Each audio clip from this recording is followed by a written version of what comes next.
जब तक जीऊं मैं आका कोई गम न पास आए, कोई गम न पास आए। Medina Medina Medina Medina Medina Medina Medina Medina से आज़म का है काबा, से आज़म का मदीना से आज़म का है काबा, का कि मदीना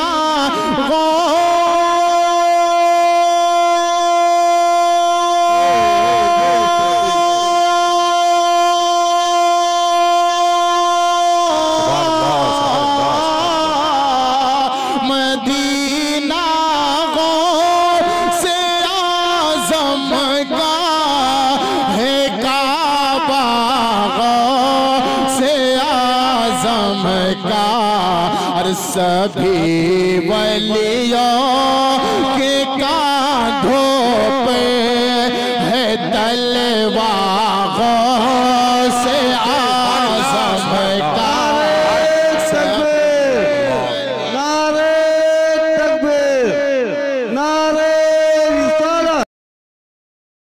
की सरजमीन पर मैं आपके सामने हाजिर रहा और जलसा भी था गौसे पाक का ही। फिर साल भर के बाद बराबर यही अय्याम थे, जमीन थोड़ी बदली हुई लगती है, लेकिन मिंबर पर मौजूद उलमा भी वही तकरीबन मुझे नजर आते हैं और सामने के चेहरे भी पहचाने नजर आते हैं और जलसा भी वही है। ये बात मैं इसलिए जिक्र कर रहा हूं तवज्जो के साथ। साल भर गुजर गया मुमरा में, मैं खिताब करके आपके पास से रुखसत हुआ, उस बीच मेरा आना जाना हो न सका। लेकिन इस एक साल भर की मुद्दत में मुमरा वाले में से कोई एक बात भी बता दे, क्या कोई मेरे पिछले बयान से आज बयान करने के बीच का जो साल गुजरा है कोई फसाद हुआ है, या कोई कर्फ्यू लग गई है, या कोई फितना हो गया है, या लोगों में कोई भड़कने वाले मामलात हुए हैं, किसी के पास कोई रिपोर्ट आई है? और अगर नहीं है तो मैं ये बात खास तौर पर डिपार्टमेंट वालों से कह रहा हूं, जिनको हमारा नाम ले लेकर के ही इतना डराया गया है कि जलसा होते ही उनके हाथ पैर अलग अंदाज में रखते हैं, कि उनको ऐसा लगता है कि ये मौलवी आएगा अभी भड़काएगा और मुंबरा में पूरी आग लग जाएगी। मियां साल भर पहले की रिपोर्ट भी आपके पास है, साल भर पहले भी इसी जगह से खिताब हुआ और आज फिर खिताब करने आए। उनसे मैं कहता हूं कच्चे कान न रखें, अच्छी रिपोर्ट लिया करें, अच्छी रिपोर्ट लिया करें। हम गौसे आजम के दरबार के कुत्ते हैं, हम फितना व फसाद मचाने या आतंक और दहशत फैलाने नहीं आते। हमको जो बोलना होता है वो खुफिया सुरंगों में नहीं, खुले मैदान में बोलते हैं। हमारी कोई खुफिया मीटिंगें नहीं होती, ढकी छुपी प्लानिंग नहीं होती। गौसे पाक के दरबार के कुत्ते हैं, खुले आम बोल रहे हैं, इसलिए कि आला हज़रत अजीमुल बरकत इमाम अहले सुन्नत मुजद्दिद वक्त अपने वक्त के अबकरी आलिम दीन है। लेकिन उनका भी हाल ये था कि वो डंके की चोट पर बोलते थे और लिखते थे, और फिर अपनी निस्बत पर ये फख्र भी करते थे कि मेरी किस्मत की कसम खाएं सगाने बगदाद, बगदाद के कुत्ते मेरी किस्मत की कसम खाएंगे। आला हज़रत फरमाते हैं मेरी किस्मत की कसम खाएं सगाने बगदाद, अरे हिंद में रह के भी देता रहूं पहरा तेरा। हम हिंदुस्तान में हैं, गौसे आजम के दरबार का पहरा दे रहे हैं। लेकिन साहब किसी को तकलीफ है तो मैं उनको एक बात बता दूं, थोड़ी बहुत आवाज हमारी ऊंची होती है इसलिए कि जिस दरबान के हम कुत्ते हैं उस तरफ अगर कोई उंगली उठाएगा भौंके के नहीं, फाड़ खाने की भी ताकत रखते हैं। मेरे अजीजों, कुत्ते का काम ही है, वो दरबान के दरवाजे पर होता है और वो निगरानी के लिए है। हमारी जुबानें नबी करीम सल्लल्लाहु अलैहि वसल्लम की इज्जत के लिए रखी गई। हमारी जुबानें, हमारी जिंदगियां अल्लाह के वलियों की हिमायत के लिए रखी गई है। और अगर उनकी हिमायत में ना बोले तो फिर क्या धोती कुर्ते वालों के लिए बोलेंगे? बात सिर्फ इतनी है कि स्टेज उधर भी लगते हैं, इधर भी लगते हैं। आप चापलूसी किसी और की करते हैं और हम तारीफ किसी और की करते हैं।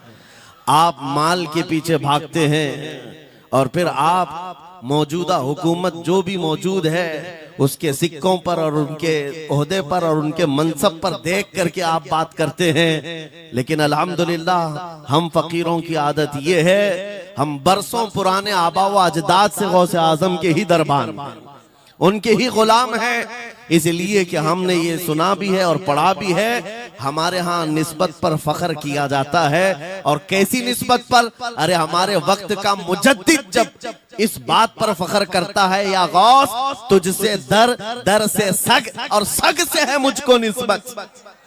ये भी नहीं कहा डायरेक्ट गौसे पाक आपसे डायरेक्ट मुझे निस्बत है, ये नहीं कहा, बल्कि या गौस आपसे आपके दरबार को निस्बत है, आपके दरवाजे से आपके कुत्ते को निस्बत है और आपके कुत्ते से मुझ अहमद रजा को निस्बत है। तुझसे दर, दर से सग और सग से है मुझको निस्बत। मेरी गर्दन में भी है दूर का डोरा तेरा, और इस निशानी के जो सग हैं नहीं मारे जाते। क्या बेहतरीन फार्मूला दिया है, डरने वालों के लिए ही आला हजरत ने कहा है। जो खौफ खाया करते हैं, खौफ न रख रजा जरा, तू तो है अब्दे मुस्तफा। आला हजरत फरमाते इस निशानी के जो सग हैं नहीं मारे जाते। सग फारसी लफ्ज है और कुत्ते को कहते हैं। कौन सी निशानी वाले सग नहीं मारे जाते? जिस कुत्ते के गले में पट्टा होता है उसको नहीं पकड़ा जाता। म्युनिसिपैलिटी की गाड़ी भी आती है कुत्तों वाली, वो इंजेक्शन मार के जाते हैं या कुत्तों को पकड़ के ले जाते हैं। बहुत कुत्ते अगर आवारा हो गए, कंप्लेंट करो, कुत्तों को उठा ले जाएंगे। लेकिन उन उठा ले जाने वाले कुत्तों में अगर एक भी बेल्ट वाला आया तो छोड़ देंगे। क्यों? ये पट्टा बताता है इसका कोई मालिक है, ये आवारा नहीं है, किसी का पाला हुआ है। पट्टा बताता है इसका कोई मालिक है। और आला हजरत फरमाते हैं हमारे गले में कादरी पट्टा पड़ा हुआ है और इस निशानी के जो सग हैं नहीं मारे जाते। हश्र तक मेरे गले में रहे कादरी पट्टा तेरा। गौसे पाक का ये निस्बत का पट्टा पड़ा हुआ है। ये अल्हम्दुलिल्लाह हमें बहुत सारी चीजों से महफूज रखता है। हमें जाहिर सी बात है आज इसी बात पर फख्र भी है। लोग मौलाना साहब कह रहे हैं हक बात कहना इस जमाने में नहीं, हर जमाने में दुश्वार रहा है, हर जमाने में दुश्वार रहा है। लेकिन ऐ नौजवानों, अगर तुम्हें अपनी निस्बत पर यकीन है कि मेरा पीर गौसे आजम जैसा है, मेरी निस्बत मुस्तफा करीम सल्लल्लाहु अलैहि वसल्लम से है, तो फिर खौफ किस बात का, डर किस बात का? इसीलिए हम डंके की चोट पर बोलते हैं, क्यों दबे जिस पे हिमायत का हो पंजा तेरा, शेर को खतरे में लाता नहीं कुत्ता तेरा। अजीजा ने गिरामी वक़ार, आज सुल्तानुल औलिया गौसुल आजम की बारगाह में हम खिराज अकीदत पेश करने आए। जो बातें मैं अर्ज कर रहा हूं वो गौर से सुने। करामात ये औलिया इकराम की जिंदगी का हिस्सा है, अल्लाह की तरफ से उन्हें दिया गया। करामत क्या है? ऐसा मुहय्यरुल अक़ूल काम, अक्ल को हैरत में डाल देने वाला काम जो आम इंसान नहीं कर सकता, आम इंसान की अकल में ना आए। अल्लाह के वली से सादिर होने वाला ऐसा कोई काम, उसको करामत कहते हैं। लेकिन करामत औलिया कराम की विलायत को साबित करने के लिए जरूरी नहीं। औलिया कराम की विलायत को साबित करने के लिए करामत नहीं दिखाई जाती, शरीयत पर इस्तिकामत ये विलायत की अलामत है। अगर वो मजबूती के साथ हर जमाने में अपने दीन पर जमा हुआ है, वो अल्लाह का वली है, वो अल्लाह का वली है। आज भी हमारी कौम औलिया को ढूंढने पर लगी हुई है। सुनो, अल्लाह का वली ढूंढना चाहते हो तो ढूंढने के लिए निकलते हैं और पीछे पड़ जाते हैं, देखते हैं ये ठोकर मार करके सोने का सिक्का निकाल सकता है कि नहीं निकाल सकता है। औलिया को इन्हीं बातों पर आज भी लोग परखते हैं, सोचते हैं कि अभी बाबा आसमान पर उड़ेंगे तो मैं समझ लूंगा अल्लाह के वली हैं, पानी पे चल के दिखाएंगे तो मैं समझ लूंगा अल्लाह के वली हैं, मैं यहीं बैठा हूं अचानक मेरे पास पैसों का थैला खोल के दे दें अल्लाह के वली होंगे। यानी तुम एक जगह बैठे रहो, हलवा खिलाने वाले बाबा जिसको तुम समझोगे अल्लाह का वली है। मेरे अजीजों, ये जो चीजें तुम समझ बैठे हो अल्लाह के वली के लिए, ये जरूरी नहीं, बल्कि ये देखो कि वो नबी पाक की शरीयत पर कितना कायम है, मेरे नबी के रास्ते पर कितनी मजबूती से जमा हुआ है। मैं आपको पूछता हूँ, सैयदुश शुहदा इमाम अली मकाम इमाम हुसैन आजम से बढ़कर अल्लाह का वली कौन? अल्लाह का वली कौन है? सारे औलिया कराम की निस्बत वहां जाकर खत्म होती है।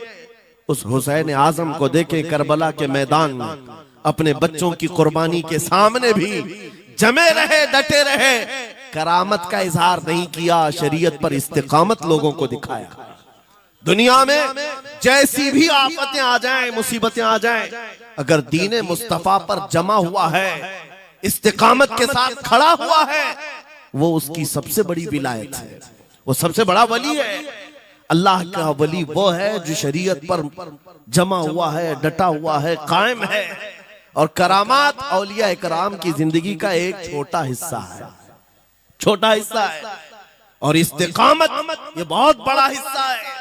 जमे रह जाना किसी बात पर, खौफ ना खाना बातिल ताकतों से, न डरना इन जालिमों से, ये औलिया इकराम की जिंदगी का खास वतीरा है। आज हम सबको जिस चीज की जरूरत है वो करामत की नहीं, इस्तिकामत। करामतें सुनते भी आया, अब करामत से आप ये समझते हैं कि काया पलट जानी चाहिए। लोग आज मजाक भी करते हैं, कुछ वो मॉडर्न ख्याल के डॉक्टरों और प्रोफेसरों के लेक्चर सुन करके पागल जो हो चुके सोशल मीडिया पर, वो भौंकते हैं करामात औलिया पर। क्या अब करामात क्यों नहीं दिखाते अल्लाह के औलिया? ये जो हालात बदले हुए हैं, इन हालात में इनकी करामतों से जमीन क्यों नहीं पलट जाती? जालिमों के मुंह में कीड़े क्यों नहीं पड़ जाते? मेरे अजीजों, पूरी दुनिया करामात से नहीं चलाई जाती, वल्लाह मुसब्बिबुल अस्बाब, असबाब पर रखा है। एक मशहूर जमाना बुजुर्ग हजरत मोहम्मद जाम रहमतुल्लाह अलैह बगदाद हलाकू के जमाने के थे। हलाकू बादशाह जिसने बस्तियों की बस्तियां वीरान कर डाली और इतने कत्ल कर दिया था, जहां से गुजरता था इंसानों की खोपड़ियां। उसका जब बगदाद पर हमला करने का इरादा हुआ तो बगदाद से कई मील दूर उसका लश्कर लेकर वो पड़ाव किया और अपने 2 सिपाहियों को बगदाद का मुआयना करने के लिए भेजा। और उसकी दहशत तारी थी सब शहरों में, हलाकू अगर आ गया तो हिलाक हो जाएंगे, इसके फौजी सबको बर्बाद कर डालेंगे। हलाकू का नाम सुनते ही लोगों में दहशत तारी होती थी। तो 2 सिपाही 2 फौजी हलाकू के बगदाद मुआयना करने के लिए आए तो लोगों में खलबली मच गई, अब जाएं तो कहां जाएं? तो हजरत मोहम्मद जाम रहमतुल्लाह अलैह एक बुजुर्ग थे, उनके पास लोग दौड़ते हुए आए और वो वजू फरमा रहे थे, उनके हाथ में पानी का कटोरा था और आकर के लोग रोने लगे, हुजूर हलाकू आ गया, बगदाद तबाह कर डालेगा, बगदाद को बर्बाद कर देगा, आप बचा ले, अल्लाह के वली हैं, आप दुआ करें। उन्होंने अपनी कटोरी पलट दी और कहा जाओ, अल्लाह हिफाजत करेगा। रिवायत में मिलता है कि वो 2 सिपाही ढूंढते ढूंढते रह गए, उनको बगदाद नजर ही नहीं आया। कोई बगदाद का न घर दिखा, न महल, न रास्ता, कुछ नहीं। वापस वो अपने बादशाह के पास जाकर कहते हैं, हम तो बहुत ढूंढ करके आए, बगदाद मिला ही नहीं। हलाकू ने उन दोनों सिपाहियों को कत्ल कर दिया। कहा कि तुम झूठ बोलते हो, मुझे बगदाद की रोशनी यहां से दिखती है और तुम्हें कैसे नजर नहीं आया? या तो तुम निकम्मे हो या तो फिर मेरे साथ धोखा कर रहे हो। कत्ल कर दिया। दूसरे दिन अपने खास 2 वजीरों को भेजा कि जाओ बगदाद का मुआयना करके आओ, गलियां, वहां की सड़कें और वहां के महल्लात, वहां की इमारतें देख आओ। ये 2 वजीर गए और ढूंढते रहे। जैसे ही वो बगदाद में इंटर हुए, आज फिर लोग हलाकू के इन वजीरों को देखकर दौड़े दौड़े भागते हुए इस अल्लाह के वली के पास आया हज़रत मोहम्मद जाम। आज फिर रोने लगे, कहा हमारी बीवियां बेवा हो जाएंगी, हमारे बच्चे यतीम हो जाएंगे, सब मारे जाएंगे, आप बचा लें।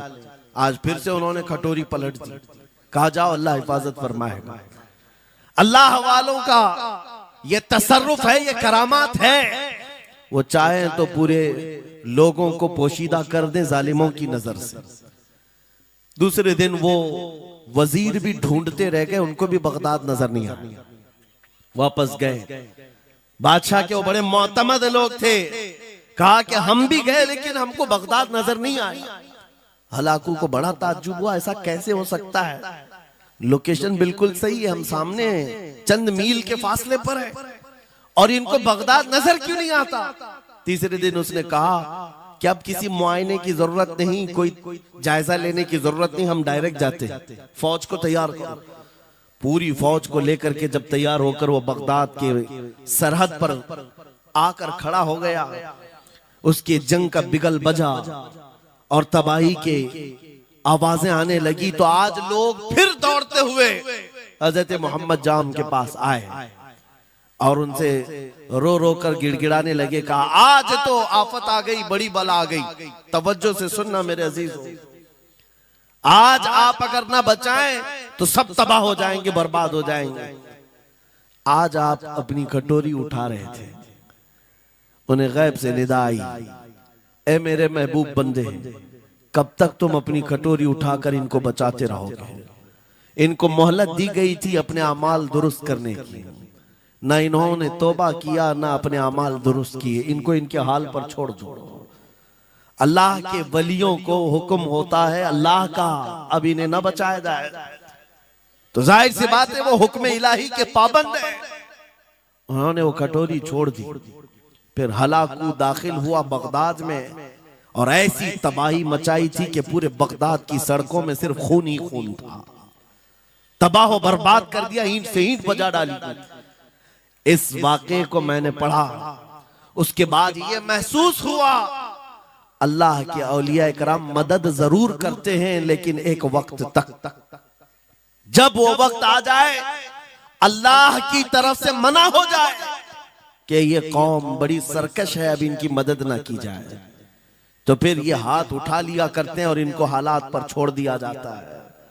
अजीज़ान गिरामी वक़ार, औलिया कामिलीन की करामतों पर भौंकने वालों से भी मैं यही कहूंगा, वो चाहे तो पल भर में हालात हमारे बदल दें, चाहे तो जमीन को उलट पलट दें, लेकिन वो अल्लाह के हुक्म के पाबंद होते हैं। और लोगों के लिए ये बात है, नसीहत है कि जब ऐसे हालात आ जाएं, आप इधर उधर भागने की बजाय पहले अपने दिल की तरफ देखें, कहीं मेरे गुनाहों से दिल के धब्बे बढ़ तो नहीं गए, मेरा दिल सियाह तो नहीं हो गया। सच बताओ मेरे अजीजों, इतने सख्त हालात के बाद कितने लोगों को ऐसी तौफीक हुई कि रात का अंधेरा छा गया हो और तौबा करने का जज्बा बढ़ गया हो, रात के वक्त बैठ करके रोने लग गया हो। फिलिस्तीन के गज्जा के उन मुसलमानों की हालत सार को देखकर रूह अगर तड़पती है और तुम अपने अमाल की सेहत और दुरुस्तगी के लिए तौबा कर ले जाते हो, ये बहुत बड़ी नेमत है अल्लाह की। फिर तुम्हें किसी करामत के ज़ुहूर की जरूरत नहीं, तुम्हारा बदलना ही दुनिया के हालात को बदल देगा, सब बदल जाएगा। लेकिन अगर उन्हीं हालात पर बाकी रहे तो फिर करामत से भी तुम नहीं बदलोगे और ना हालात बदलेंगे, कोई चीज नहीं बदलेगी। इन्नल्लाह ला युगय्यिरु मा बिकौमिन हत्ता युगय्यिरु मा बिअनफुसिहिम। कुरान में मेरा मौला फरमाता है, बेशक अल्लाह ताला उस वक्त तक किसी कौम की हालत नहीं बदलता जब तक उस कौम को खुद अपनी हालत बदलने का ख्याल ना हो। हम अपनी जानिब से शुरुआत करें और फिर हालात खुद बदल जाएंगे, हालात खुद बदल जाएंगे। सरकार सैयदना गौसे आजम अब्दुल कादिर जीलानी रदी अल्लाह तआला अन्हु जिस हाल में बगदाद तशरीफ लाए थे, उस जमाने को याद करें, उस जमाने को याद करें। वो ऐसा जमाना था कि उस वक्त हक बोलना एक जुर्म हो गया था। शिया नवाज खलीफा मौजूद थे, हजरत अबू बकर, हजरत उमर का नाम लेने पर भी मस्जिद के दरवाजे पर कोड़े मारे जाते थे। ये वो हालात थे, उलमा की जुबानें गंग थी, बोल नहीं पाते थे। खुतबा क्या देना है वो बिल्कुल स्क्रिप्टेड, जो खलीफा वक्त चाहे बस उतना ही। आज जैसे सऊदियों के यहाँ ये रिवाज है, बादशाह की हिमायत में, और बादशाह जैसा चाहे वैसी मस्जिद का मौलवी भी बोलता रहे। शरीयत क्या कह रही है, मेरे मुस्तफा करीम सल्लल्लाहु ताला अलैहि वसल्लम की तालीमात क्या कह रही हैं, इससे क्या सरोकार। बस उतनी बातें करो जितनी उनके बादशाह की हिमायत की। ये दौर गौसे आजम के जमाने का भी था। उस वक्त हक बोलना एक बहुत बड़ा जुर्म था, उलमा को कोड़े मारे जाते थे। आपको पता है उसी बगदाद में सिर्फ एक हक बात का ऐलान करने की वजह से इमाम अहमद बिन हंबल को 300 कोड़े मारे गए थे। उनकी पीठ झुक गई थी, उनकी रीढ़ की हड्डी टेढ़ी हो गई थी। कोड़ा किसको कहते हैं, कोई रस्सी को नहीं, चमड़े का वो बेल्ट जिससे वो मारते थे तो जिस्म की चमड़ी लग करके आ जाती थी। 100 कोड़े में तो आदमी मर जाता था, कोई बच गया। 300 कोड़े खाए उस इमाम की बात कर रहा हूं जिसको मेरे नबी की 5 लाख हदीसें याद थी। वो इमाम अहमद बिन हंबल, इतने बड़े इमामुल हदीस, कोड़े खाते थे तो किस बात पर, सिर्फ हक बात का ऐलान बरसरे पैकार करते थे, सबके सामने करते थे। उन्होंने कोई बादशाह की रूह रियायत नहीं की, उन्होंने ये नहीं देखा कि ये क्या चाहते हैं, बल्कि हमेशा ये देखा कि मेरे नबी की शरीयत क्या चाहती है। मेरे अजीजों, यही बड़ी करामत है। गौसे आजम की बड़ी करामतों में से करामत ये है, उस जमाने में आप बगदाद तशरीफ लाए जब हालात ऐसे थे कि हक बोलना दुश्वार था, और आप जब मस्जिद पर खड़े, मस्जिद के मिंबर पर खड़े होकर ऐलान करने लग गए, हैबत ऐसी तारी थी कि कोई आपको रोक ना सका, और आपके ये हक्कानियत की तबलीग फैलती गई। शुरू में 10 लोग, फिर 20 लोग, फिर 100-200, फिर 1000-2000। गौसे आजम ने चंद महीनों में जो खुतबात दिए, आपके खुतबात का आलम यह था कि फिर 70,000 का मजमा बराबर सुनने के लिए आया करता। और गौसे आजम का ये खुतबा एक नहीं, हजारों खुतबात हैं। जब जब आप खुतबा देते थे, एक बात याद रखें, जुबान अगर पाक हो और अल्लाह की, नबी पाक की शरीयत ताहिरा बोलती हो, उस जुबान में बला का असर होता है, अल्लाह करीम की तरफ से असर डाला जाता है। हक बात अगर बुलंद आवाज से कहो, ये मत देखो कि मैं कौन हूं, ये देखो कि कलाम किसका है। अल्लाह करीम लोगों के दिलों पर बात डालता है। गौसे आजम की जुबान से निकले हुए कलमात ऐसे हुआ करते, मजमा खत्म होने से पहले पता नहीं कितनों की तो लाशें उठाई जाती थी, कितने तो वहां बेहोश हो जाते। किस बात पर? इतना असर करता दिल पर कि लोग कपड़े फाड़ लेते थे। खुतबे के अंदर, बयान के अंदर ऐसा असर होता कि लोग बैठे बैठे मदहोश हो जाते, कोई जोश हाल में कपड़े फाड़ डालते। रिवायात में बताया गया कोई एक मजमा भी ऐसा नहीं जिसमें हुजूर गौसे पाक की तकरीर के बाद जनाजा ना उठाया गया। हर खिताबत के बाद, और बोलते क्या थे, हैरत की बात है मेरे अजीजों। आज बाज लोग ये कहते हैं, हम भी बहुत सारी चीजें बयान कर रहे हैं, मैं अपने लिए भी नसीहत और सारे उलमा के लिए भी कहता हूं, लोगों के पल्ले नहीं पड़ती, लोगों के कानों में नहीं जाती। ये जुमा में आते हैं, सोते रहते हैं, जब इमाम खड़ा होता है नमाज के लिए तो ये झटका लेकर के खड़े होते हैं, बयान यूं ही चला जाता है। मेरे अजीजों, 2 चीजों की पाबंदी जरूरी है। मैंने पढ़ा था इमाम अहमद बिन हंबल, नहीं, हजरत सुफियान सौरी रदी अल्लाह ताला, हजरत सुफियान सौरी नसीहत कर रहे थे, और जब वो नसीहत करते तो लोग रो पड़ते थे, आखिरत को याद करते, कब्र की होलनाकियों का तज़किरा करते तो लोग रोने लगते थे। एक बंदा था, वो मजलिस में आया करता और खामोश बैठता, और उस पर कुछ भी असर नहीं। एक दिन उसने पकड़ करके पूछा हजरत सुफियान से, आप जब बयान करते तो लोग धाड़े मार मार कर रोते हैं, मुझे तो कुछ नहीं होता, मैं तो ऐसे ही बैठा रहता हूं। आपने क्या फरमाया? आपने ये नहीं फरमाया कि तू बदतमीज है, तू बदमाश है, तू बदअमल है। फरमाया दो में से एक खराबी हो सकती है, या मेरा दिल खराब होगा या तेरा दिल खराब होगा। इसलिए कि मैं बात रसूलुल्लाह की कर रहा हूं, इसमें असर तो होगा ही। दो में से कोई एक खराब होगा, ये नहीं फरमाया कि तू ही खराब। यहां पर हमारे लिए नसीहत है, बोलने वाली जुबान पाक हो और लुकमा हलाल का जाता हो, अल्लाह असर जरूर पैदा फरमाता है। सरकार गौसे पाक रदी अल्लाह ताला अन्हु मिंबर पर खड़े होकर बयान कर रहे हैं। क्या बयान कर रहे हैं सुने।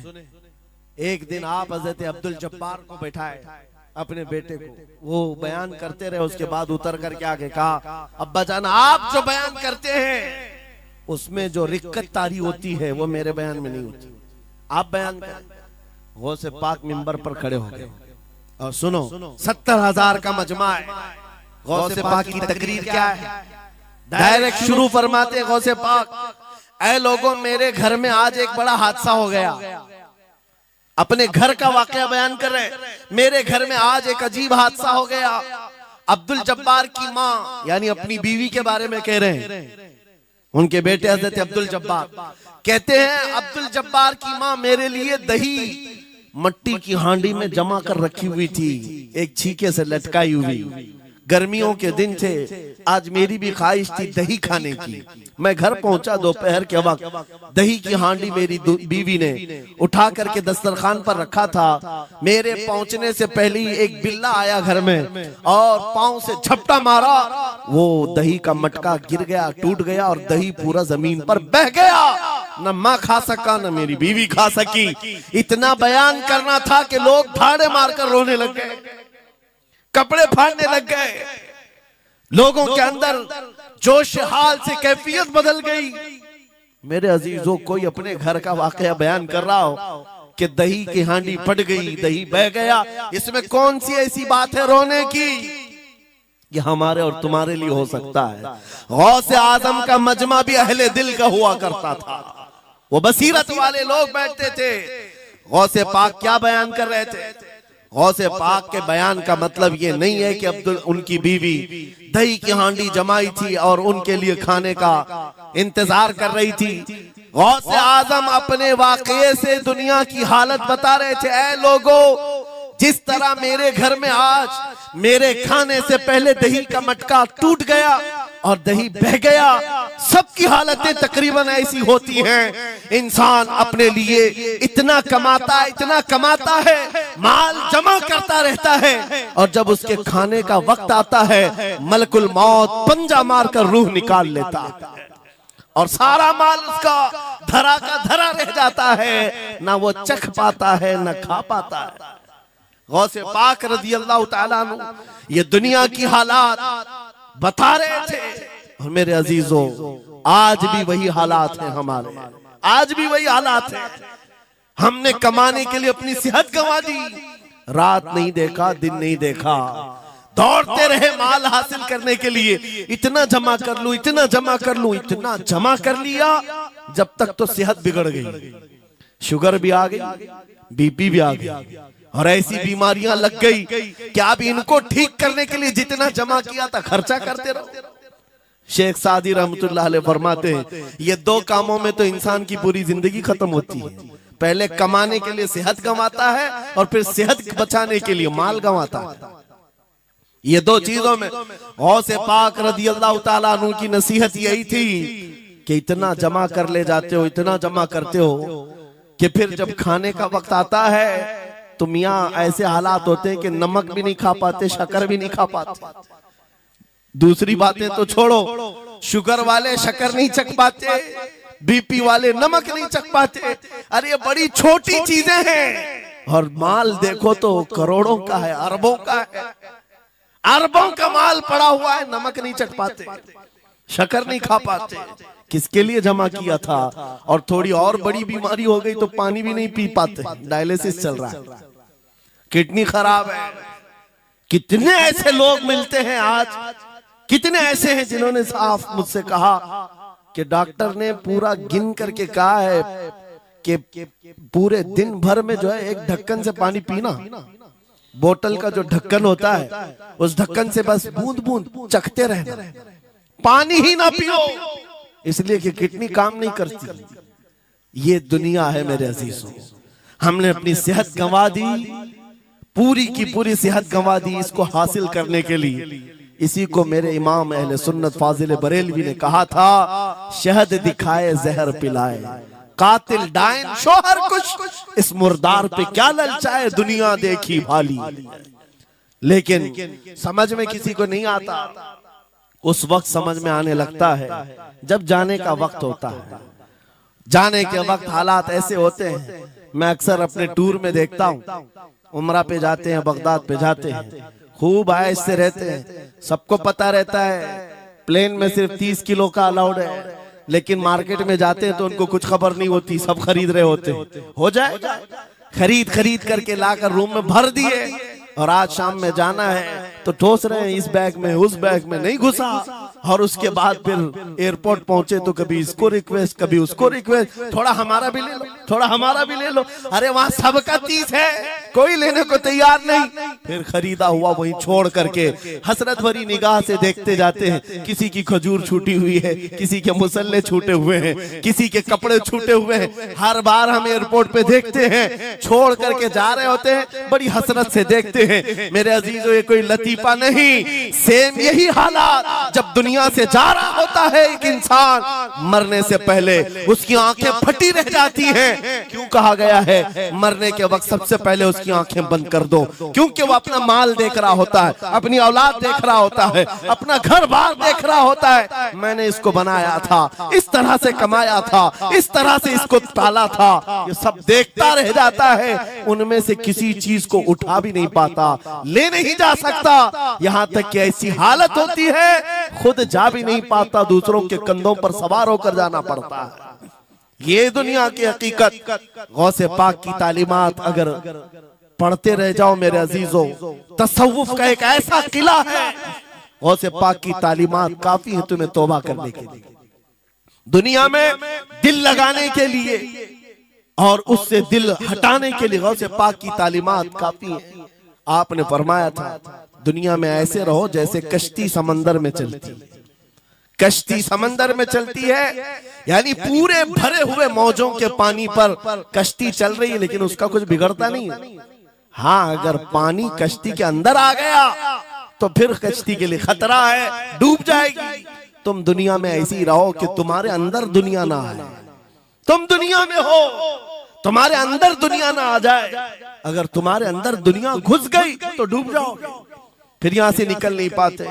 मौलाना रोम इसी की मिलती जुलती बात कहते हैं मसनवी शरीफ में। जलालुद्दीन रूमी फरमाते हैं, एक चूंटी को देखा, शहद का एक कतरा जमीन पर गिरा हुआ है, शहद का कतरा चिपकने वाला होता है, यानी उसके अंदर गम होता है। चूंटी करीब से आई, एक चुस्की ली, शहद को चखा और जाने लगी। फिर आई, पेट कहाँ भरता है चूंटी का मीठे से। अरे शहद तो पानी में भी रखो ऊपर से आके गिरती है, और शहद खाना है उसको। और दूसरी तरफ से आई, फिर गई, पेट नहीं भरा, चारों तरफ से उस कतरे को चाट चाट के गई। मौलाना रोम फरमाते हैं, फिर चूंटी के दिल में ख्याल आया, मैंने हर तरफ से तो शहद को चक्कर देखा, टेस्ट एक ही है, बीच कतरे में कैसा टेस्ट होगा? कतरे के बीचों बीच शायद अलग टेस्ट होता है। तो चूंटी ये सोच करके कतरे के ऊपर चढ़ गई, जो शहद का कतरा था उसके ऊपर चढ़ गई। कहा ऊपर चढ़ करके मैं चुस्की लूंगी इसकी और चखूंगी। और जब चढ़ गई तो उसके सारे पैर हाथ उस पे चिपक गए। चूप तो लिया, शहद खा तो लिया, लेकिन वापस आने का कोई रास्ता ही नहीं था। सारे हाथ पैर उस शहद के गम में चिपक गए। चूंटी की उसी कतरे में मौत हो गई। मौलाना जलालुद्दीन रूमी फरमाते हैं, इंसान यही करता है, माल कभी इधर से कमाता है, कभी उधर से कमाता है, हर जगह से देखता है, सारे टेस्ट ले लेता है, बाद में बड़े बड़े लोगों को देखता है, अरे नेताजी तो बड़े बंगले में, वहां कैसा ऐश होता होगा, कोई उस रिजॉर्ट में है, वहां कैसी मस्तियां होती होंगी, वहां भी जाकर देख लूं। ये वहां भी यहाँ भी करते करते घुस जाता है और दुनिया में ऐसा मसरूफ होता है, उसकी मौत आ जाती है, तौबा की मोहलत नहीं मिल पाती, उसी दुनिया में फंस जाता है। मेरे अजीजों, गौसे आजम की तालीमात ये हैं, दुनिया में ऐसे रहो जैसे कश्ती समंदर में रहती है, तुम्हारे अंदर पानी ना आने पाए, अगर तुम्हारे अंदर आ गया तो डूब जाओगे। इन तालीमात पर अमल करते हुए आज हम हालात देख सकते हैं, जितनी चीजें उन्हें हमें बिगाड़ा है आज, वो दुनिया की मोहब्बत है, वो दुनिया की मोहब्बत है। मेरे आका सल्लल्लाहु अलैहि वसल्लम का एक फरमान मैं सुनाता हूँ, अबू दाऊद शरीफ की हदीस है, वो आज के जमाने में अगर मैं आपके सामने बयान करूं तो ऐसा लगे हमारे लिए ही बयान हुआ है। रसूल करीम सल्लल्लाहु अलैहि वसल्लम फरमाते हैं, यूशकु अन तदाअ अलैकुमुल उमम कमा तदाअल अकिलतु इला कुसअतिहा। करीब एक जमाना तुम पर आएगा, तुम देखोगे कि सारी जमातें मेरी उम्मत पर टूट पड़ेंगी, ऐसे टूट पड़ेंगी जैसे भूखा बर्तन पे झपटता है, भूखा आदमी जैसे बर्तन पे झपटता है, ऐसे मेरी उम्मत पर सारी कौमें झपट पड़ेंगी। आज वही तो हालात है, आज वही हालात है, सबका टारगेट हम ही है, सबका निशान हम है। सहाबा ने पूछा उस वक्त, यौमइदिन मिन नहनु मिन क़िल्लतिन या रसूल अल्लाह, ऐ अल्लाह के रसूल उस जमाने में हमारी तादाद कम होगी, ऐसा क्यों होगा कि सारे लोग हम पर झपट पड़ेंगे? नबी पाक फरमाते हैं, वलाकिन्नकुम कसीरून, नहीं तुम तो बहुत ज्यादा होंगे उस वक्त, गौसाअन का गौसा इस्साइल, लेकिन तुम्हारी हालत समंदर के झाग की तरह होगी, यानी समंदर का कफ झाग जो होता है हवाओं से उड़ जाता है, तुम्हारी हालत ऐसी होगी। तादाद तो बहुत होगी, लेकिन छोटी छोटी चीजों से बिलबिला करके भागने वाले लोग, ये प्यूरिटी नहीं रह जाएगी। फिर सहाबा ने पूछा, या रसूल अल्लाह सल्लल्लाहु अलैहि वसल्लम, ये ऐसी चीज हमारे अंदर क्यों आएगी? मेरे आका फरमाते हैं, वजह दो ही होगी, दो चीजें जब तुम्हारे दिल के अंदर आ जाए तो अल्लाह ताला तुम्हारे दिलों से, तुम्हारे दिलों के ऊपर काफिरों का, दुश्मनों का रौब डाल देगा, तुम डरते डरते जीने लग जाओगे, खौफ के आलम में जीने लग जाओगे। वो दो चीजें क्या है? मेरे आका फरमाते हैं, हुब्बुद दुनिया व कराहियतुल मौत, दुनिया से बेइंतहा मोहब्बत करने लगोगे और मौत से भागने लगोगे, मौत से तुम्हें नफरत हो जाएगी, डरने लग जाओगे। ये दो चीजें जब तुम्हारे अंदर आ जाए, तुम्हारे दिलों पर काफिरों का रौब डाल दिया जाएगा, दुश्मनों का खौफ डाल दिया जाएगा। क्या ये दो चीजें आज हमारे अंदर आ गई? है नौजवान, दुनिया में ऐसे मस्त हो गए, हर एक को अपनी मसलहत है, मेरी दुकान कैसे चलेगी, मेरा बिजनेस कैसे चलेगा। मौलाना तो तकरीर करते हैं, ये बोलते हैं इनको कुछ हो गया, हमारे बच्चों का क्या होगा। ये सारी मसलहतों की बातें मैं सुन सुन करके पक गया हूं। बहुत सारे लोगों को तो ये लगता है इनके साथ मत बैठो, वरना कल को इन पकड़ के ले जाएंगे, तुम्हारा भी नाम आ जाएगा। बहुत सारे स्टेज पर उलमा के हालात पर अभी तो चल रहा है, जिस दिन कोई टारगेट पर आए इधर उधर बैठने से भी डरने लगे। इनके ऊपर इतने केस हैं, बाजू बैठने वालों के भी हालात खराब हो जाएगी, हमारा भी नाम ना आ जाए। मेरे अजीजों, ये सब गीदड़ भपकियां हैं, तुम्हारे ईमान का इम्तिहान। मैं तो यही कहता हूं, हमारे साथ कोई मामला नहीं। वही बात मैं कहता हूं जो अकबर इलाहाबादी ने कहा था, रकीबों ने रिपोर्ट लिखवाई है जा जा के थाने में कि अकबर नाम लेता है खुदा का इस जमाने में। यही रिपोर्ट लिखवाते हैं जा जा करके। हमारी भी जहां रिपोर्ट लिखी हुई होगी, बात यही होगी कि ये रसूलुल्लाह का नाम लेता है और उनके नाम पर लोगों को बात करता है, यही रिपोर्ट होगी। और इस बारे में हम कभी डरते नहीं। मैं आपको बताऊं, उत्तर प्रदेश में वहां के हालात तो पता है, बिल्डोजर की हुकूमत चलती है। लेकिन मेरे अजीजों, एक मौलाना साहब ने कहा, आपके साथ जलसे में बैठकर मैं लब्बैक लब्बैक के नारे लगा रहा था, दूसरे दिन मुझे थाने बुला लिया और फिर मुझे बहुत ज्यादा मामला तो हो गए। कहा कि मौलाना तुम ही नारे लगा रहे थे। आप लोग ना डरे इंशाअल्लाह। यहां पर तो उन्होंने मुझसे कहा, मैं कहा क्या हुआ, फिर कुछ हुआ?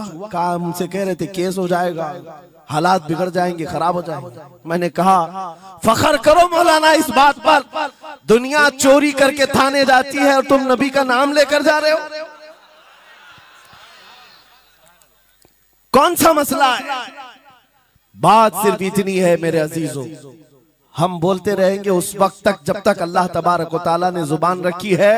नबी पाक की अजमत और नबी पाक की शरीयत और औलिया उम्मत की मिदहत बयान करना जुर्म है। यह जुर्म हम 1000 बार करें, अगर ये जुर्म है 1000 बार करें, बल्कि हम दार पर भी, फांसी के फंदे पर भी ये जुर्म करेंगे, क्योंकि हमारे असलाफ ने हमें ये बताया है जो जान मांगो तो जान दे दें, जो माल मांगो तो माल दे दें, मगर ये हमसे कभी ना होगा नबी का जाहो जलाल दे दे।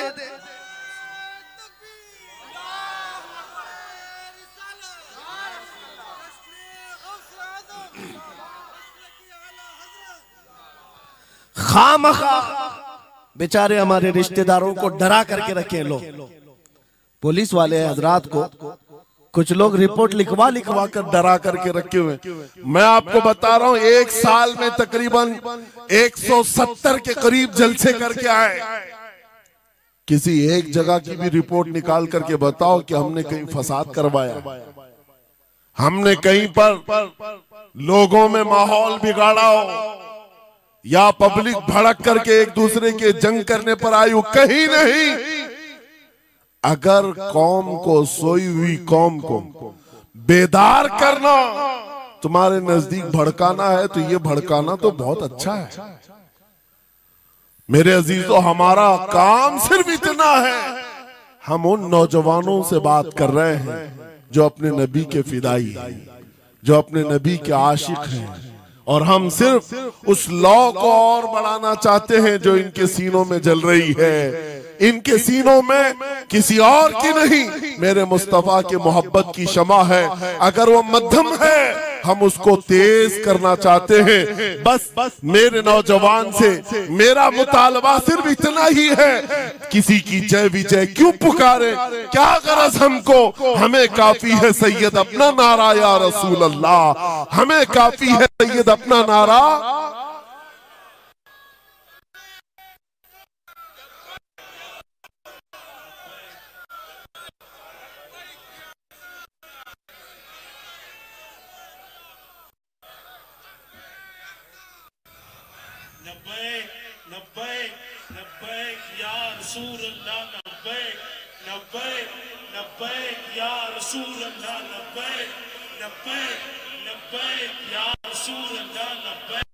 तवज्जो, मुझे बताओ, मैं तो दूसरे वाकयात बयान कर रहा हूं। यहाँ आपके यहाँ करंट सिचुएशन, यहाँ लोग बैठे हुए भी हैं, रिपोर्टर भी होंगे और हजरात को देख रहे होंगे। मुझे मैंने अभी बयान में कौन सा भड़काया, ये जो कह रहे हैं अपने नबी को पुकार रहे हैं। मेरे अजीजों, तुम्हारे इन नारों से असल बात ये है, दुनिया को ये लगने लगा है ये जिसके गुलाम है उसके पूरे होने लग गए, तो फिर अच्छे अच्छों की कुर्सियां हिलने लग सकती हैं। इसलिए कि इस कौम की तारीख सबको है, ये वो कौम है, टल न सकते थे जंग में अगर अड़ जाते थे, पांव शेरों के भी मैदान से उखड़ जाते थे, हक से सरकश हुआ कोई तो बिगड़ जाते थे, अरे तेग क्या चीज हम तोप से भी लड़ जाते थे। ये हमारी तारीख है, दुनिया को पता है, दश्तो दश्त है, दरिया भी न छोड़े हमने, बहरे जुल्मात में दौड़ा दिए घोड़े हमने। इकबाल ने कहा है, थमता न था किसी से सैले रवा हमारा, कुछ बात तो है कि मिटती नहीं हस्ती हमारी, सदियों रहा है दुश्मन दौरे ज़मा हमारा, बातिल से डरने वाले आसमां नहीं है हम, 100 बार कर चुका है तू इम्तिहान हमारा। इसी बात से इसी बात को लेकर के मोड़ के बिगाड़ करके पैदा किया जाता है। हालात खराब हो जाएंगे आपके बयान का, हालात खराब नहीं होंगे। ईमान अगर मजबूत हो जाता है तो हालात खराब कभी नहीं होते, हालात खराब नहीं होते। आज ऐ सुन्नी मुसलमानों, गौसे पाक रज़ी अल्लाह ताला अन्हु की निस्बत अगर कामिल है, ये बात सुन लो। वक्त खत्म होने को आ गया है, मैं अपने वक्त पर समेट लूंगा। आप मिंबर पर खुतबा दे रहे हैं, उलमा भी तवज्जो करेंगे, क्योंकि ये भी मिंबर पर खुतबा देने के लिए खड़े होते हैं और जुमा में मस्जिद पर माइक लेकर के बयान करते हैं आधा घंटा पौना घंटा। अब तो हालात ऐसी आएंगे इनके साथ। अब तक तो ट्रस्टियों की चिट्ठियां आती थी, सदर सेक्रेटरी बोलता था मौलाना ये नहीं बोलना वो नहीं बोलना। अभी इसके बाद और आगे से भी आएंगी और चिट्ठियां आएंगी कि मौलाना अभी आपको क्या बोलना है इस जुम्मा में।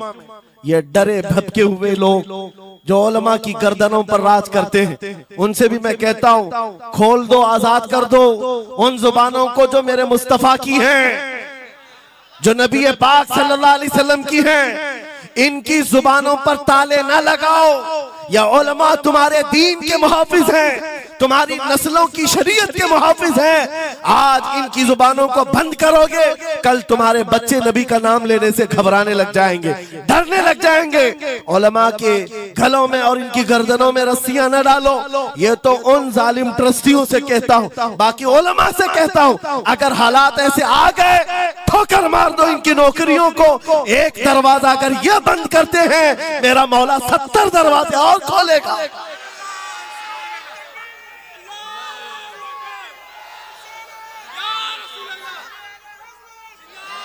सुनो, गौसे पाक रज़ी अल्लाह ताला अन्हु किस बात से डरते थे? गौसे पाक का खुतबा बयान करने वाले मौलवी हजरात, उलमा सुने, गौसे पाक किससे डरते थे? उनको डराने वाला कोई ट्रस्टी था, कोई हाकिम था?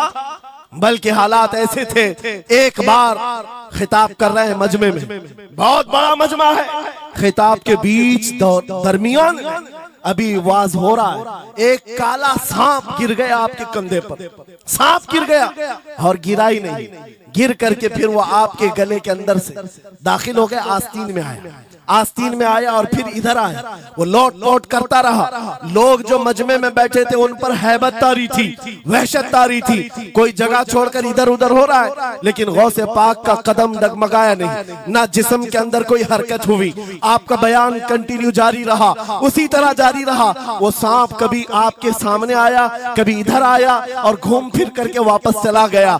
बयान आपका मुकम्मल हुआ। लोग खड़े हुए पूछते रहे, या सुल्तान अल औलिया सय्यदी शेख अब्दुल कादिर जिलानी, आपके साथ ये जो माजरा हुआ, ये सांप इतना खतरनाक था, देख करके हैबत तारी थी और आप अपना बयान कंटिन्यू जारी रखे हुए थे, ये क्या माजरा है? गौसे पाक फरमाते हैं, वो सांप तो मुझसे कह रहा था, ऐ अब्दुल कादिर, तुझसे पहले 70 औलिया को भी मैंने ऐसे ही आजमाया है, 70 उलमा को मैंने ऐसे ही आजमाया है और आजमा कर चला गया। गौसे पाक क्या फरमाते सुनो, ऐ लोगो, तुम मुझसे पूछ रहे उससे डरता था या नहीं डरता था? बात सिर्फ इतनी है, मैं उस कादिर का बंदा अब्दुल कादिर हूं, उस कादिर का बंदा अब्दुल कादिर हूं। मेरे उसकी कुदरत पर ऐसा यकीन है, अगर मौला ने मेरी मौत लिखी है तो ये काले सांप से क्या, चूंटी से भी हो सकती है। और अगर मौत नहीं लिखी, इस तरह के 1000 सांप मेरे गले में आए, मेरी मौत नहीं आ सकती। मेरा उसकी कुदरत पर यकीन कामिल है, इसलिए मैं उसका बयान कंटिन्यू रखा, जारी रखा। आज मैं यही कहता हूँ, ऐ सुन्नी मुसलमानों और इन उलमा से भी, अगर हमारी मौत लिखी है, छोटे से हादसे से भी हो सकती है, और अगर नहीं है तो वक्त का प्राइम मिनिस्टर भी तुम्हारी गर्दन पर पैर रखे, मौत नहीं आ सकती, क्योंकि कादिर मुतलक मेरा रब्बुल आलमीन है। वक्त का बादशाह भी तुम्हारी गर्दन पर तलवार रखे, नहीं आ सकती। आपको पता है चंगेज की तारीख? चंगेज एक जालिम बादशाह गुजरा, बहुत बड़ा जालिम, जिसके सर पर 50 लाख लोगों के कत्ल का इल्जाम है। 50 लाख इंसानों का कत्ल मामूली है? उस जमाने का चंगेज, और वो मुल्क के मुल्क फतह करते हुए निकला था। एक जमाना ऐसा था मेरे अजीज, घोड़े पर बैठा हुआ चंगेज कुछ लोगों को, मुसलमानों को गिरफ्तार करके मैदान में खड़ा किया है और जल्लाद को बुलाया कि एक साथ सबकी गर्दनें उड़ाने लग जाओ। वो कितने लोग थे? 3 सफों में खड़ा किए हुए थे लोगों को जिनका कत्ल होना था। लाइन से खड़े हुए हैं, सब अपनी अपनी बारी का इंतजार कर रहे हैं। जल्लाद तलवार लेकर आया और जब पहली सफ वालों को कत्ल करने लगा, वो गर्दनें उड़ा रहा था। एक बूढ़े मियाँ पहली सफ में खड़े थे, वो जल्दी से दूसरी सफ में चले, पीछे वाली सफ में गए। बादशाह चंगेज घोड़े पर बैठा हुआ खिलौने से खेल रहा है और ये मंजर भी देख रहा है और हंस रहा है। बूढ़ा यहाँ से उधर चला गया, पहली सफ का काम तमाम, पूरे कत्ल हो गए। दूसरी सफ में जब कत्ल का ऑर्डर आया तो जल्लाद फिर गर्दनें उड़ाने लगा। दूसरी सफ, दूसरी लाइन को कत्ल करने लगा जल्लाद। ये बूढ़े बाबा जो है तीसरी सफ में चले, पीछे और एक सफ थी, यहां से बचकर तीसरे में चले गए। दूसरी सफ भी उड़ गई।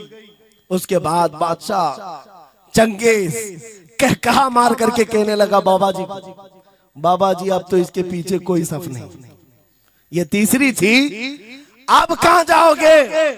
बूढ़े मियां ने सर झुकाकर कहा, अब भी मेरा अल्लाह है। ये यकीन होता है, जहां तक बचना है बच लेंगे, और जब नहीं है, बाबा जी ने कहा अब भी अल्लाह है, हो सकता है। उस चंगेज ने कहा कि उड़ाओ अब इनकी गर्दनें। अभी जल्लाद तीसरी सफ को उड़ाने ही जा रहा था, अचानक चंगेज के हाथ से वो खिलौना नीचे गिरा जो खेल रहा था बैठ करके घोड़े पर। जैसे ही वो खिलौना उठाने के लिए नीचे की तरफ आया, उसका पैर जीन से निकल गया और घोड़ा अचानक बिदक गया, सरकश हो गया और घोड़ा सर पर दौड़ने लगा और ये एक पैर इसका जीन में फंसा हुआ है और सर नीचे जमीन पर है। अब घोड़ा दौड़ता गया, पता नहीं कितने पत्थरों से इस बादशाह का सर टकराता रहा। घोड़ा किसी के काबू में नहीं आ रहा। सारे सिपाही, सारे फौजी इस घोड़े को पकड़ने के लिए पीछे भाग रहे, लेकिन घोड़ा दौड़ता गया, इतना दौड़ा कि उस चंगेज का सर फट करके भेजा बाहर, मर गया। बहुत दूर जाकर के घोड़ा एक जगह रुका। बादशाह की मौत का ऐलान इतना बड़ा था, सारे सिपाही, सारे फौज बादशाह को लेने के लिए हाजिर आए। मियां पूरी सल्तनत तहबतह हो गई, हुकूमत बदल गई, सब खत्म हो गया और जो कैदी थे वो आजाद होकर जाने लगे। वो बूढ़े मियां कहते हैं बाकी लोगों से, क्या मैं नहीं कहता था अल्लाह अब भी हमारे साथ है? मेरे अजीजों, एक बात याद रखो, हमारे लिए दुनिया द एंड नहीं कर सकती जब तक मेरा मौला ना चाहे, अल्लाह ना चाहे। आज लोगों को ये लगता है, मुझे वैसी भी बात बताया गया कि यहाँ पर मुंबरा की आपकी घनी आबादी, फिलिस्तीन के मामला पर कुछ बोलेंगे यहाँ पर भड़क जाएंगे। लेकिन आज मैं ये ऐलान करके गुफ्तगू खत्म करता हूँ। इन हालात को देखकर इस बात का फिर से हम नारा तजदीद करके जाते हैं, कत्ले हुसैन असल में मर्गे यजीद है, इस्लाम जिंदा होता है हर करबला के। मेरे हुजूर गौसे पाक की महफिल बैठे हैं। दीवानों, हमारी आंखों में ताकत नहीं, लेकिन बड़े पीर गौसे पाक हम गुलामों को देख रहे हैं। मैं एक शेर पढ़ता हूँ, समाअत फरमा ले। आपको मेरे साथ पढ़ना है।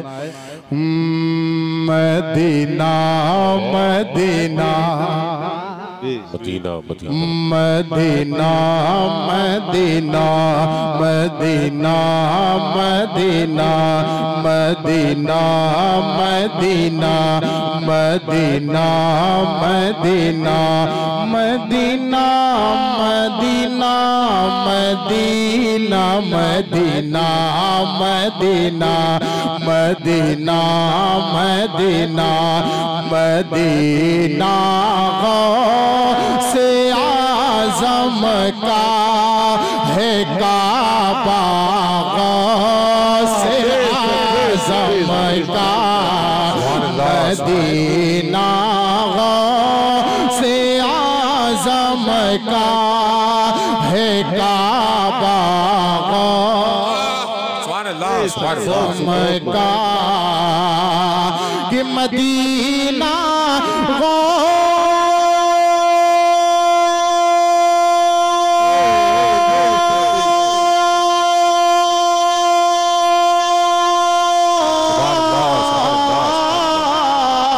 मदीना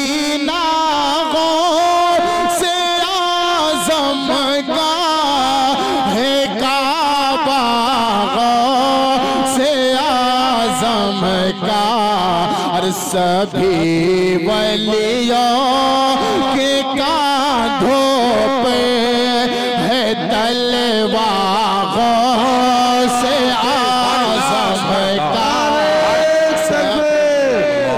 नारे तकबीर, नारे रिसालत, नारे रिसालत, सरकार क़यामत, सरकार क़यामत, नारे तकबीर, नारे रिसालत। वाह बेशक बेशक बेशक बेशक।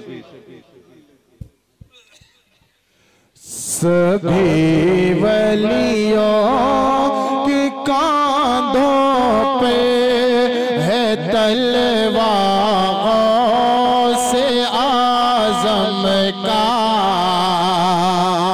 और नबी के दीन की खातिर बहा जो खून करबल में, नबी के दीन की खातिर बहा जो खून करबल में, कि नबी के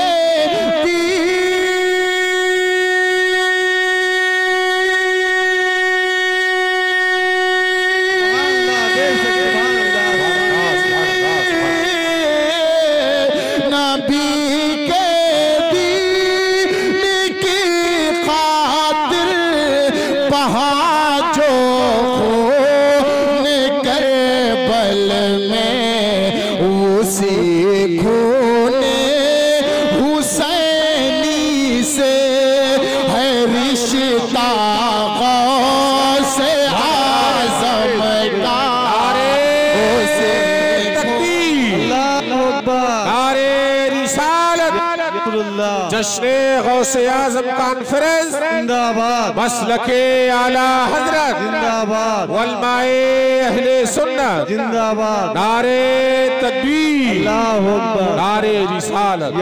उसी खूने हुसैनी से है रिश्ता से आज़म का। फरमाते हैं वो क्या दबे जिस पे हिमायत का हो पंजा तेरा, सुभान अल्लाह सुभान अल्लाह। शेर को खतरे में लाता नहीं कोता तेरा। अब मैं एक शेर पढ़ता हूँ समातुर माले।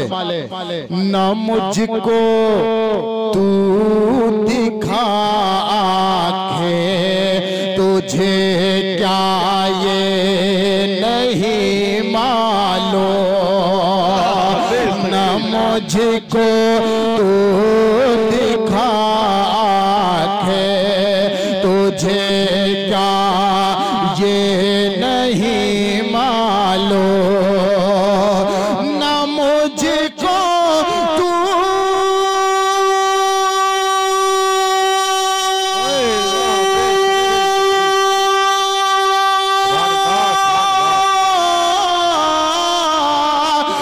मुझको तू दिखा के, तुझे क्या ये नहीं मालूम।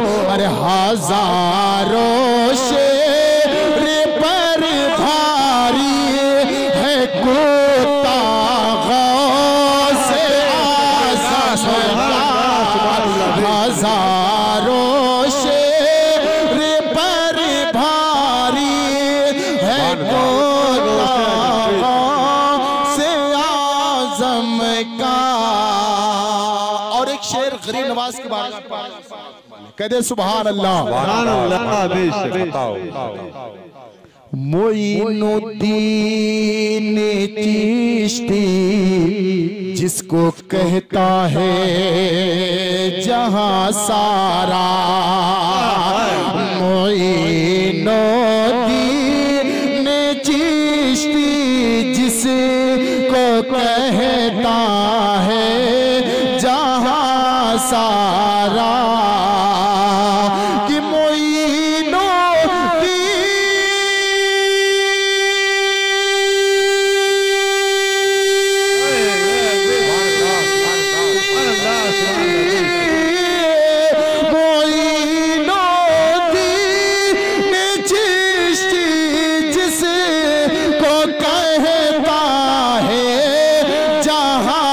सारा वो है सुल्तान भारत का, वो है सुल्तान भारत का, दुलारा गौसे आज़म का।